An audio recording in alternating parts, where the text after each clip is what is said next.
Motion expressor, I bring the temperature. Motion expressor, I bring the temperature. Motion expressor, I bring the temperature. Let me tell you. Motion expressor, I bring the temperature.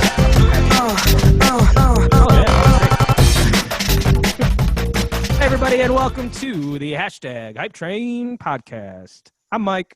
I'm Matt. And I'm Corey, also known as, I don't know. I don't got anything this episode. This is what happens when you don't prepare kids. Always study in school and take notes. Otherwise, you end up like me, the least successful member of the Hype Train. And we review the latest and greatest trailers for movies, TV shows, and video games. We are revisiting the video game world for this episode. We have 3 up-and-coming video games. Let's just dive right in. Matt, this is your pick. Go ahead. All right. So this trailer is for a game that nobody knew 100% existed, except I assume the people who worked on the game. Just being announced a week ago, this is Blood Bowl 3. So let's take a look at the trailer.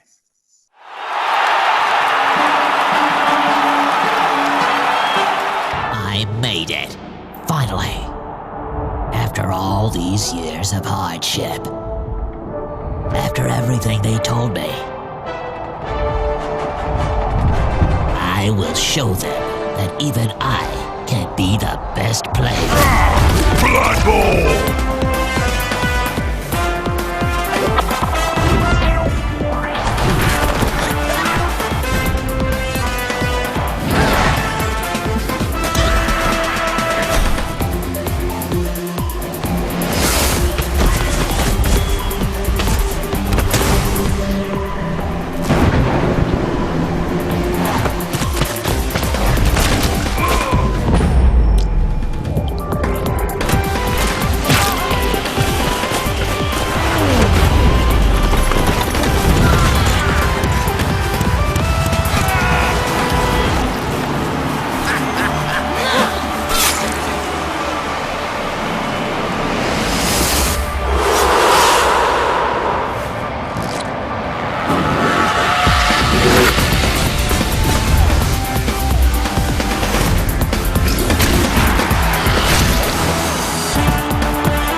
All right, everybody. That was Blood Bowl 3. I hope you're not bowled over by just how amazing that trailer was. So Blood Bowl, I'm actually going to take the first stab at this.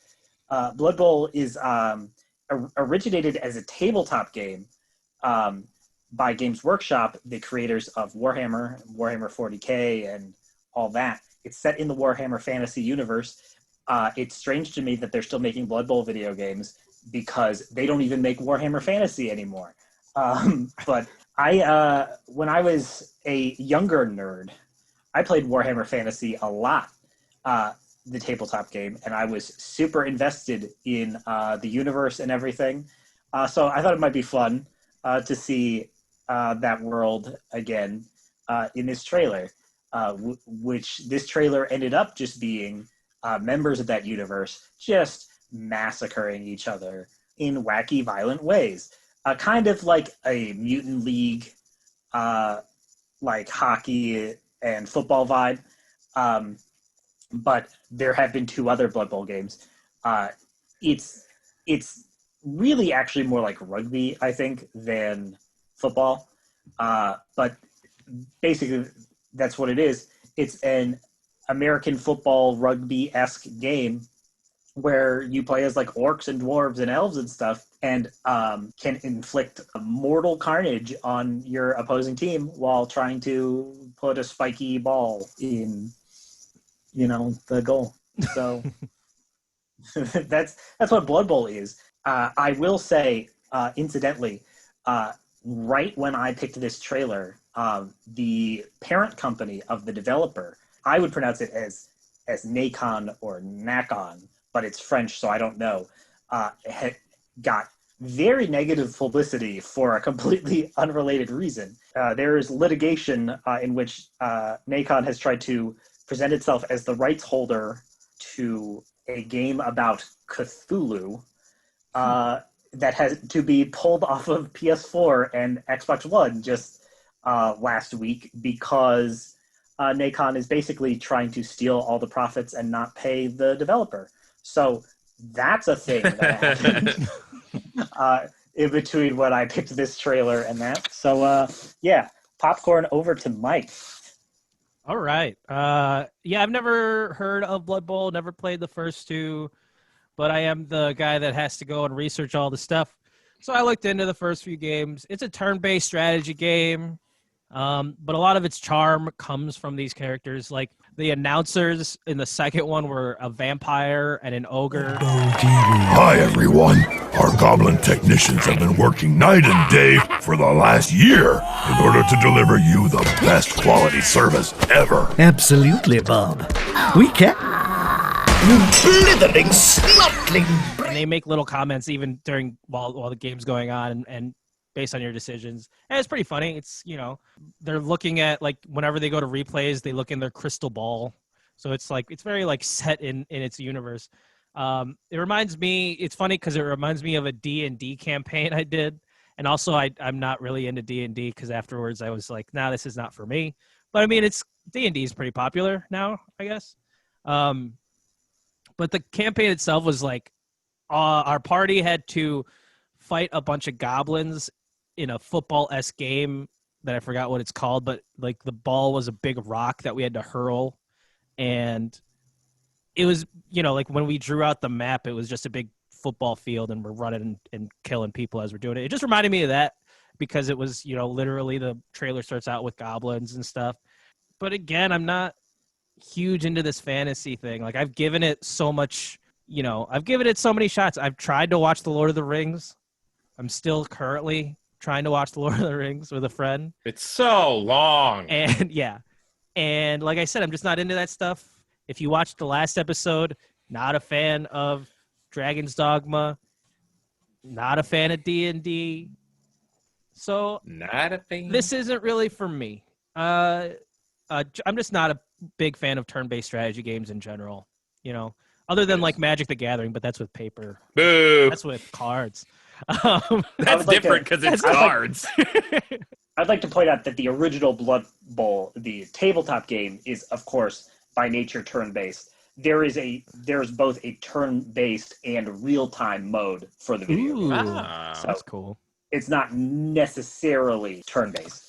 Yeah, Fernandez. Obviously, the tabletop game has to be turn-based. You're not just taking your miniatures and going, meh, meh, meh, Oh, look at me, I'm Iron Man, and I'm just got hit over there, and look at me, I'm Captain America, and I got smashed over there like a little fly. He's just a kid, he can fall over, he's not even real. Guns aren't cool, so you can hop off the table. Bunch of losers, these guys.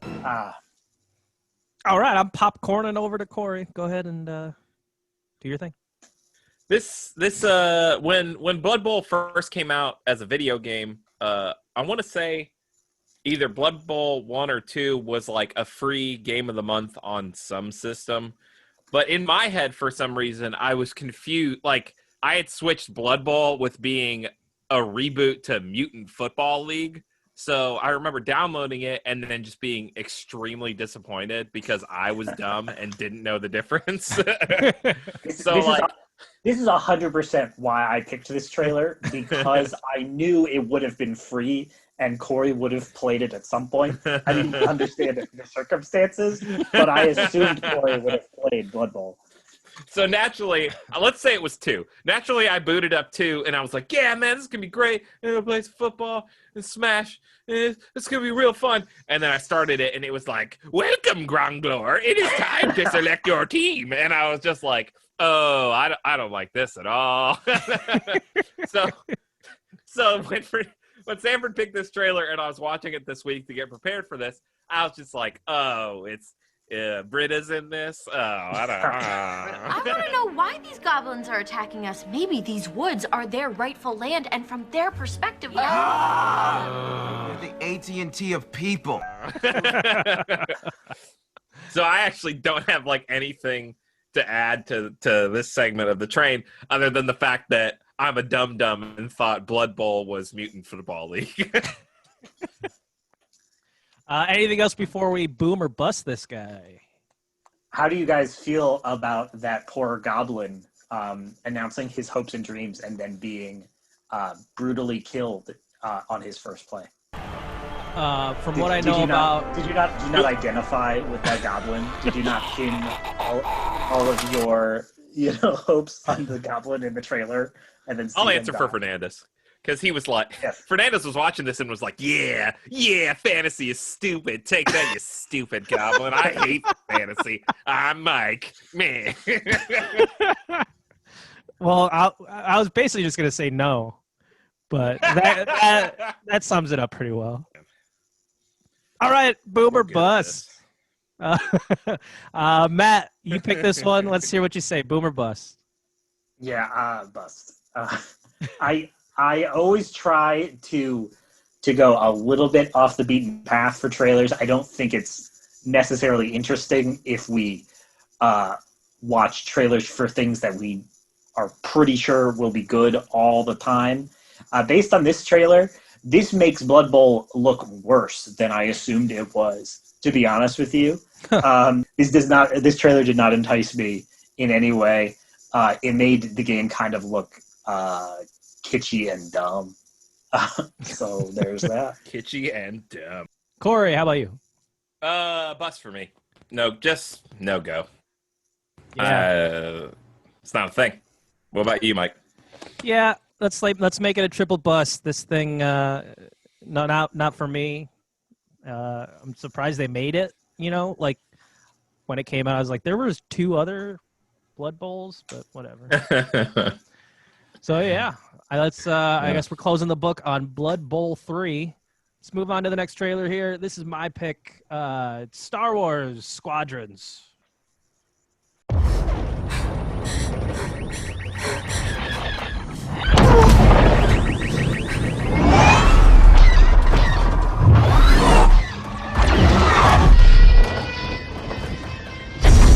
can't shake them. Giving engines full power.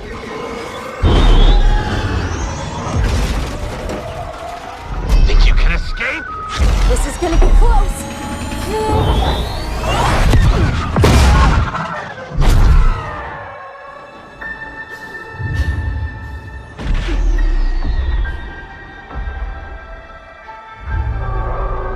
Pilots,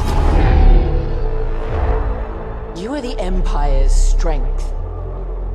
We do not accept defeat. Remember why we fly. For hope. For the new republic. Vengeance will be ours.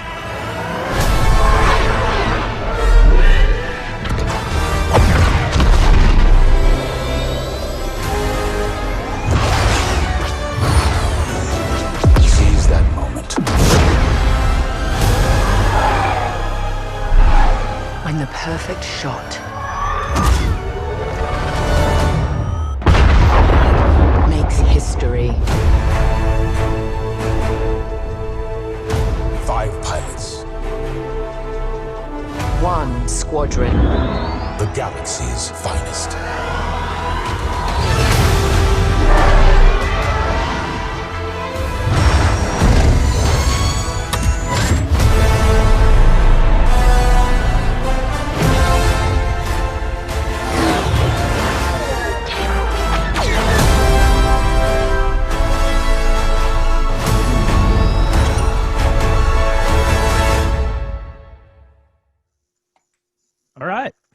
was Star Wars Squadrons. Yeah. EA made this, obviously. They got the rights to all the upcoming Star Wars games, I think back in like 2014 or 15 or something. So, I mean, like, it's just their next Star Wars game. I've never really been a fan of the piloting modes in any of the recent Star Wars games like Battlefield and stuff. They kind of give me a headache trying to, there's like a million people all in ships flying around. In Battlefront, thank you, Battlefront. I don't think this is for me. I think people maybe that like that style of gaming. I mean, I remember playing Star Wars Rogue Squadron on like a friend's N64, and I was like, this is kind of cool, but it was like really hard. I remember. It is not kind of cool. It is incredibly cool. There it is. I knew it was coming. But yeah, these games don't feel like that anymore. So, the other thing I was gonna say was a friend loaned me a Star Wars Rogue Squadron book, and I got to give it back to him because it's cool that like Wedge Antilles is the main dude and stuff, and diving into that. But there's so much like pilot jargon, and that I can't get into it.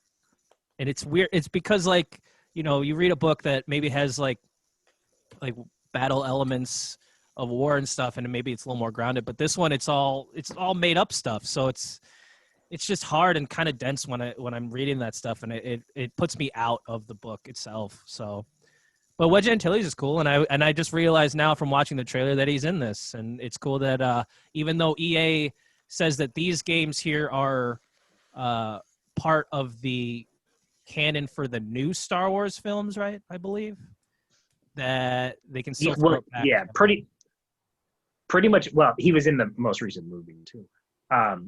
For like 3 seconds. Oh, I haven't seen it. That's how everything. No one has. Well, it's just that's how out of Star Wars I am now from the new iterations. I mean, I'm like planning on still watching it, but it's like I'm not in a hurry or excited to watch them anymore. It's actually interesting because when the Force Awakens comes out, they approached the actor who plays Wedge Antilles, Dennis Lawson, about being in the movie. And he'd be like, no, that would be boring for me. But he still shows up for like 2 seconds after The Last Jedi caused like all this controversy. They might have been like, we got to go back and see if Dennis Lawson will come. We need some goodwill with the hardcore fan. And they probably just showed up with a truckload of money.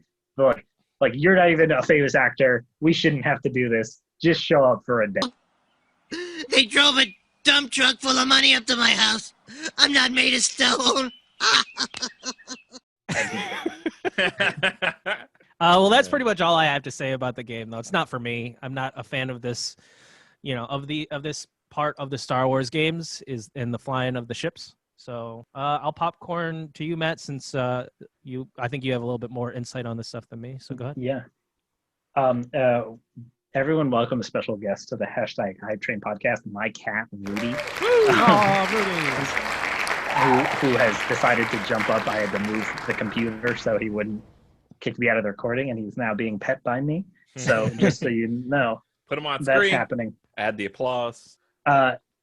So obviously, this isn't a gameplay trailer either, but something I like about this trailer is it does kind of give you clues at what the gameplay is going to be like. It's not going to be Star Wars Rogue Squadron, where, a straight action game. At the beginning of the trailer, when the X-Wing pilot is being pursued by the TIE Interceptor pilot, she's like, all power to shields. And you see like to engines. And you see that even though like one of her engines is on fire for some reason, she can still like pump all of her power to the engines. This is definitely a sim game. There's going to be like, you're going to have this crazy HUD, and you're going to be able to do all these weird, crazy things. Way more in the line of like the old PC X-Wing versus TIE Fighter games than something like Rogue Squadron. And I haven't played those games, so I don't know if that really excites me or not. As Mike said, it's part of EA's like Star Wars lineup. This was made by EA Motive. This is their first game by themselves. It was interesting looking them up for this episode because they were founded 5 years ago, and EA's stated goal creating this studio was to work on new intellectual property. But they have only worked on Star Wars so far. The only other project they've worked on was they helped DICE with Star Wars Battlefront 2. Presumably, I assume if I looked onto something other than Wikipedia, I could get into more detail. But presumably, they worked on the dogfighting segments, which I didn't like either.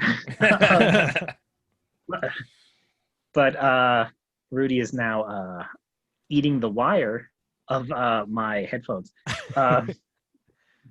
Good boy. Good boy.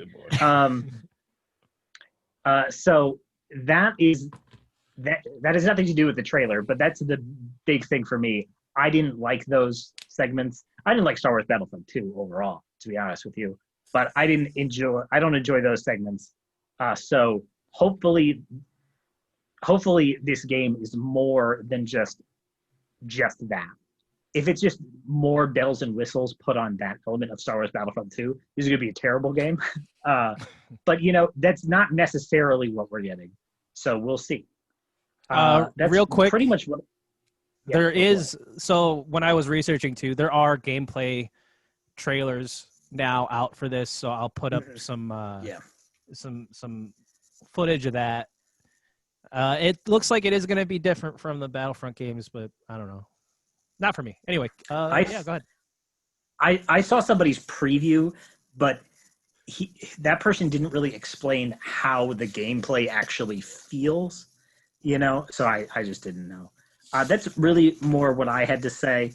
The only other thing, I guess, is it's kind of weird. EA and Disney seem to be playing with...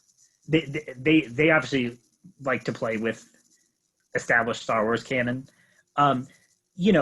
People are really big into massively multiplayer games these days because that's just possible, with internet connections now, more so than it used to be. They made it clear in this trailer that squads are 5 people in this game, whereas that's not even true in Star Wars. In Star Wars, a squadron is 12 people. But obviously, so from a gameplay perspective, they didn't want to go the massive route. They wanted to go smaller. So they're like, oh yeah, Star Wars, now squadrons are 5 people. That is a weird number to go by. Yeah, wouldn't have worked against the Death Star. It's like, oh, Red Squadron, Gold Squadron. Here's 10 people trying to destroy this space station. But whatever. So yeah, that's just something the Star Wars nerd in me wanted to point out. 5 is a weird number now that you say that, because obviously there are games like Apex Legends, up to 3 people, super small squads, so you have a core group. Or there are things like Battlefront where your team is 20 people. 5 is too many. You're not going to necessarily get a regular group of 5 people to play a game all the time. But it's also not on the other end of the scale. They must have a reason that they felt 5 was the best number. It's a weird number. Popcorn to Corey. Yeah, I'm I don't hate the flying sections in Battlefront, but it's just hard to disconnect what we just got with Battlefront 2 from what this is probably going to be, And at the end of the trailer, in the top right corner, when it's there's a thing to click here to go to the website and whatever, the box in the top right corner, at least when I watched it on YouTube the other night, was single player campaign story mode footage. And I was like, okay, so it is going to have a single player, but that whole everything about that whole trailer made me think this is an online experience for you and 4 of your friends versus 5 random jagoffs. No part of that made me think we would even be getting a single player campaign at all. Mm-hmm. And maybe that's just me, but I don't know who wanted this game, because all 3 of us, are fairly similar in what we like in pop culture and games and stuff for the most part. But if all 3 of us were from Fernandez, who didn't really get to play Rogue Squadrons when he was younger, to me, who did but was terrible at it, to Sanford, who loves it and holds it high. For all three of us to look at this and be like, no, this is not for me. This is not what I want. It just seems like, why did they make this game if that's not the audience? Like, if none of us appeal to the audience that it's going for, why even do it? Yeah, I'm wondering if it's like, how when like Sony had to put out a Fantastic Four movie just to keep the rights. Like, I don't know if EA's contract for all the Star Wars games is that they have to put one out. And I don't think that's the case because I don't know how long ago it was. It was sometime last year. People were, again, annoyed at EA holding Star Wars things. And Disney said, well, we'll revisit that in the future. And then they came out a day later. They're like, oh, by saying we'll revisit that in the future, don't get us wrong. We're happy with EA and we're keeping with EA's exclusivity for Star Wars. So I don't think EA is in danger of losing Star Wars exclusivity. I think maybe they just it might have been that they felt they needed to do it financially. They just needed to Star Wars is still a big seller. So, maybe they needed those credits, maybe. Like, credits will do fine. I think maybe it's just internally for the sake of maybe their stockholders. They're like, we need a Star Wars game to release every 2 years to get all that nerd money, baby. That could be it. Us on the Hype Train, we've shared our opinions about these big games, and I don't think any of us are big fans of EA as a company. It's another reason why these new Star Wars games, even when the other ones come out, they got to kind of do a lot to get me interested. The reason I played the Battlefront games was because they were so fun when I was a kid. And so, of course I want to play that way again. And with the new technology and the new systems, like, I wasn't going to pass up playing the games. But EA themselves, they have a poor reputation. So they kind of got to work a little harder than this game to get me to want to play it. And that's what makes me feel bad about not really being hyped for this game, is because here's a game that EA is releasing for less than $60. It's going to retail at launch for $40 without an aggressive microtransaction thing. I think I don't know if there are microtransactions, but it's not like they tried to do with Battlefront 2. So obviously this is a less unscrupulous move from EA. So I feel like I should want to reward it, but I don't necessarily. Yeah. I did want to just bring up the EA factor of this because we hadn't really talked about it. Yeah. All right, let's boom or bust this thing then. I'll go first. It's a bust. I had nothing really good to say about this other than maybe Wedge Antilles. So, Court? Yeah, it's a bust for me too, Doug. It's not what we need right now. And I feel like Fallen Jedi or Fallen Order Jedi, what is it? What was the last one that just came out? Jedi.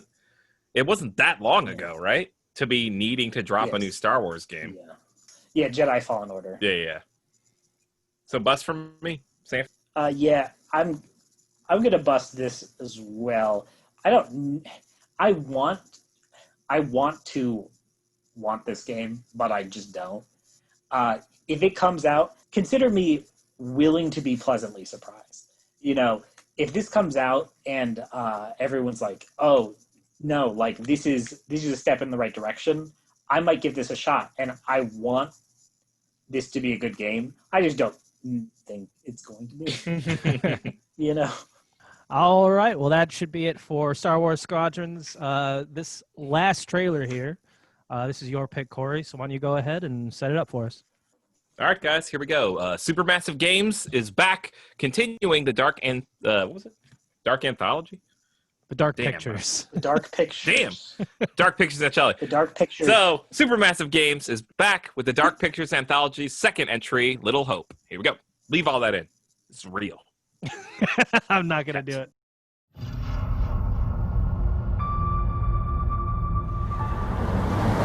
Going the wrong way. It's fine, just a quick detour.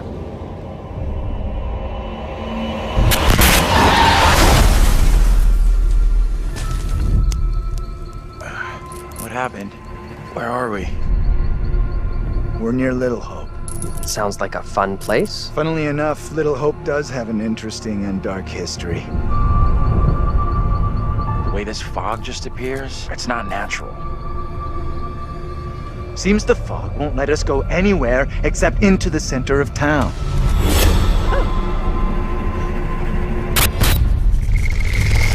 What the hell is this thing? A warning, perhaps.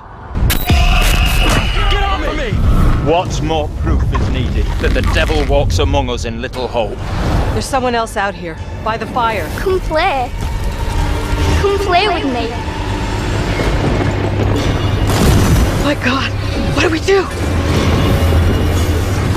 What the hell is that? Get the hell out of there!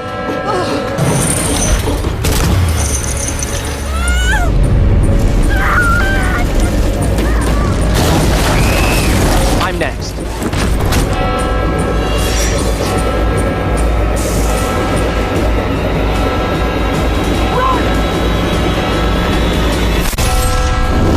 She is the one in league with the devil.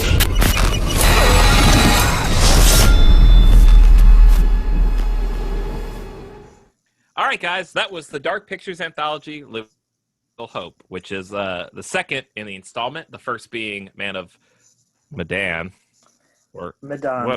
whatever words.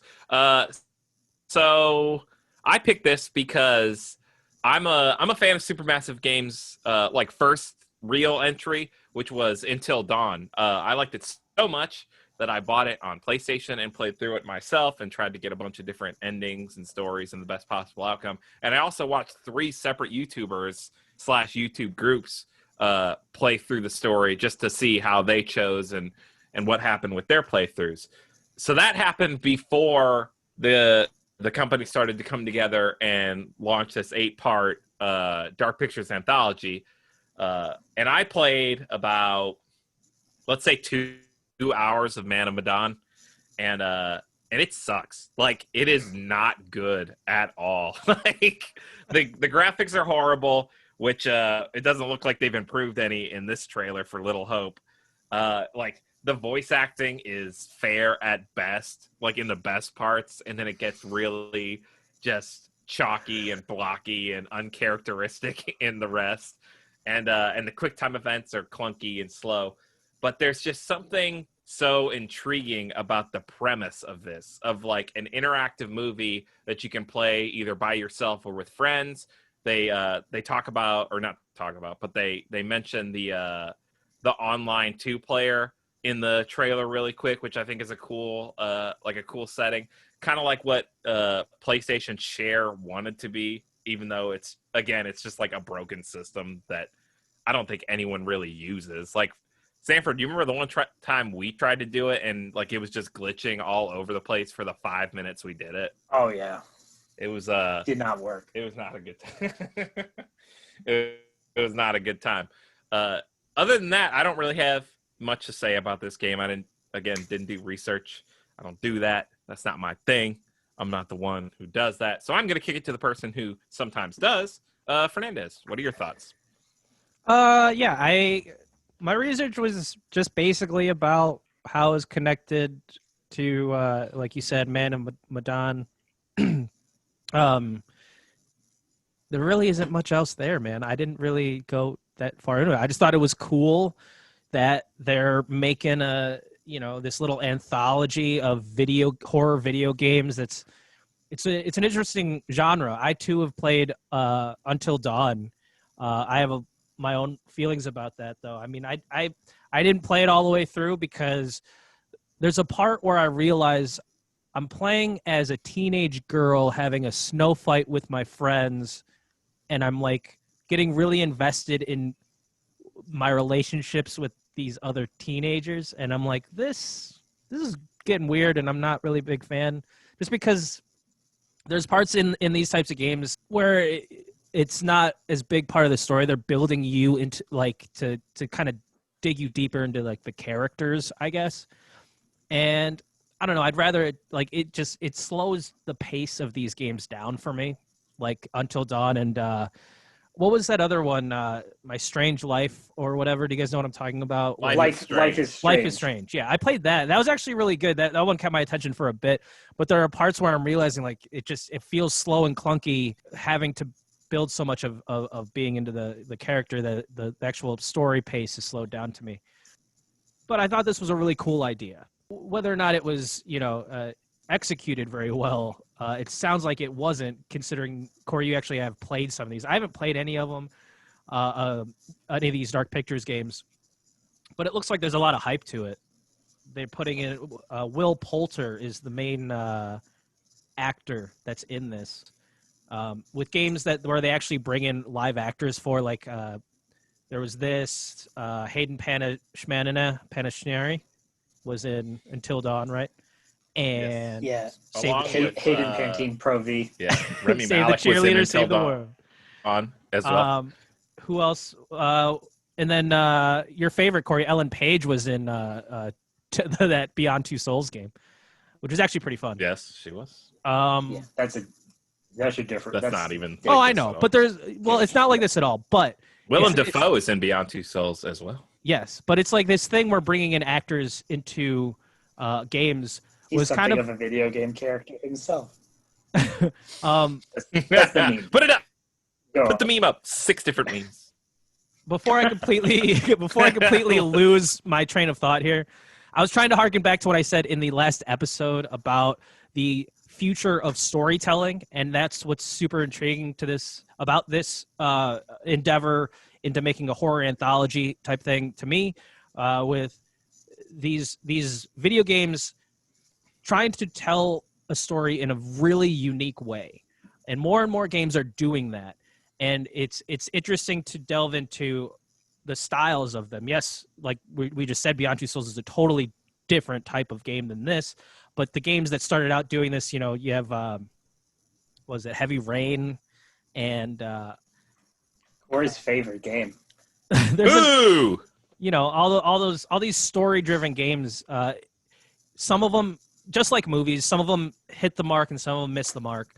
But it's cool seeing this evolution of people trying out new things in the video game medium.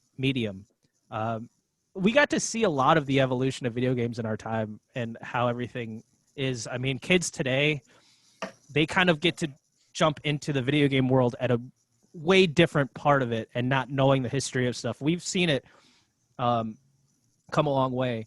So regardless of whether or not this game is good or bad, I'm just a fan that companies are willing to take chances like this, so we get to see just new takes on video games. So that's what I'm hyped about. Matt, your turn.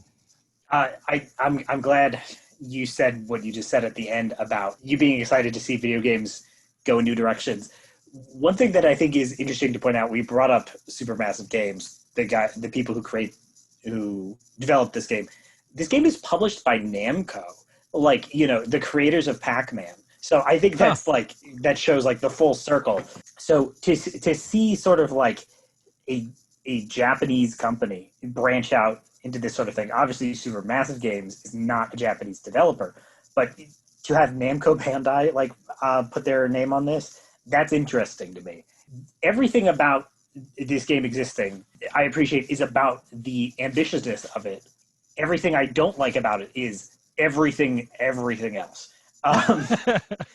Unfortunately, I think this kind of shows how ambition can be bad, because obviously it's the success of Until Dawn that is allowing Supermassive Games to do this very ambitious project. But in retrospect, it would have been so much better to start out an anthology with Until Dawn than the Dark Pictures anthology Man of Medan, and then followed up with the Dark Pictures anthology Little Hope, because you can't keep your Steam up for 9 games, you know, with Until Dawn being the success that allows you to do your crazy 8-game anthology.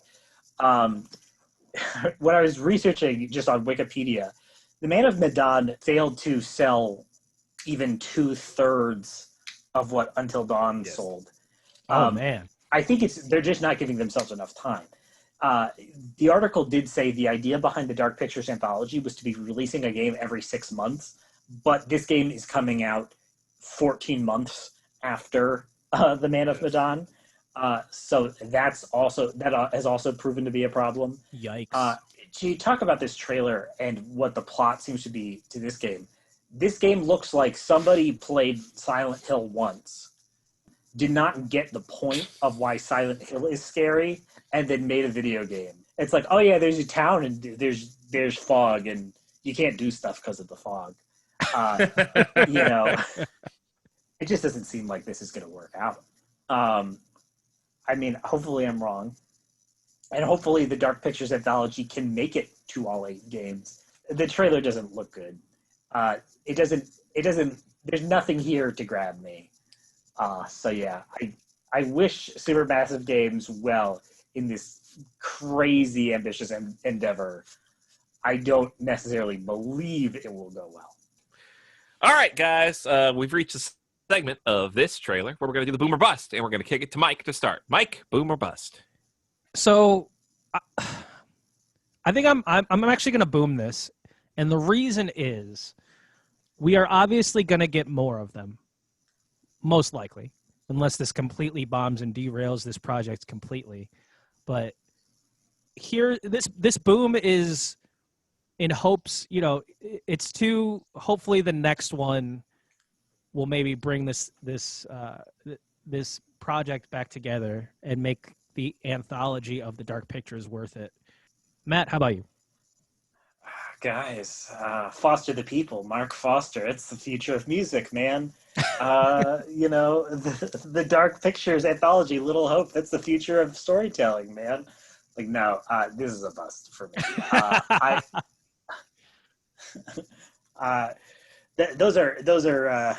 Those are me paraphrasing one Michael Victor Fernandez, right there.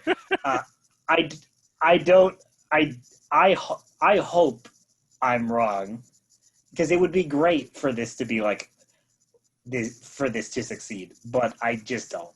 I don't think this game. You have to make good games first, and based on the trailer, I don't think this is a good game. All right, Corey. There's that popcorn to Corey. Yeah, I'm gonna say bust as well. As much as I love horror, everything horror, like Fernandez said, we're going to be theoretically we could be getting 6 more games from this franchise, but that's 6 more original in quotes, mind you, ideas you have to think of without falling back on tropes you've already used. They've already used, you know, Snowed Up in the Mountain. Now they used Lost at Sea with Man of Medan. Now they're doing Lost in Crazy Old Camp, Foggy, it's spooky. How many more ideas could you possibly come up with and still be a different game each time? How many more times can you scrape the bottom of the barrel to make another one of these games? And just because you say you're going to make 8 of something doesn't ever necessarily make it true. We all remember how Universal wanted to start the Dark Universe, and that flopped horribly and is only just now kind of starting to get traction again. Yeah, that was a shame. I was actually excited for the Dark Universe. I also wanted that to succeed. That could have been very fun, and still could be, but it's just very unlikely. So all that is my long way of saying bust from me. Cool. So yeah, we reviewed all these trailers. It doesn't look like we liked any of them. So who are we giving the golden ticket to, boys? Yeah, gentlemen, I feel like this might be a rare situation where no one gets the golden ticket and everyone gets thrown off. Wow. I don't know that we need to throw everybody off. But, yeah, like I feel so bad, like being the video game boy. I'm the video game boy. I'm the one who wins. and busting all of the trailers in this episode. Doesn't make me feel good. Doesn't make me feel hyped. But that's what it is. Do you want to try to do a golden ticket? Like, now we don't have to give out a golden idea? ticket, but let's just kick off one trailer, or each vote for one to be kicked off. Corey, you first. Who are we kicking off? For me, it's got to be Blood Bowl. I have no interest in that whatsoever. I might play Rogue Squadron, or I might play Squadrons. I probably will play Little Hope if it eventually gets the Game Pass treatment that Man of Medan did get. So cool. Blood Bowl for me. Matt, you first. I'll go last. I'll be the deciding factor. Okay. I assume I know which way you're going. I'm gonna go I'm gonna yes, do it. I'm gonna vote to kick off Little Hope. Yes, because I think that looks like the worst game overall. Well, it's interesting because my whole reason even for booming Dark Pictures was the quote-unquote little hope that I had that this there it is. that this endeavor would succeed. But it does look like the worst game, and I'm going to give that to you. And the only reason I don't want to kick off Blood Bowl is because out of all the trailers, that one was kind of the most fun, just in itself, whether or not I'm going to actually play the game. I'm probably not going to play any of these games. So, Matt, I'm going to agree with you. And the game that I boomed is going to be kicked off of the Dark Pictures, Little Hope. Let's get it out of here. Unprecedented. All right. Yeah, the rare occurrence of no golden tickets happened. Do we have any other shout-outs here before we move on to wrapping everything up? I alluded to this in the Blood Bowl section.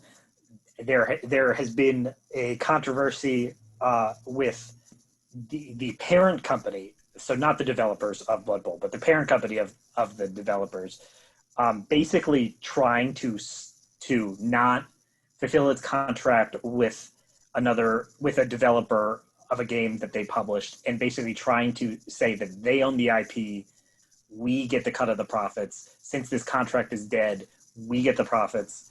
That really sucks for the original developer. So I want to shout out to that developer, Frogwares, and the game is called The Sinking City, which is based off of Lovecraftian horror.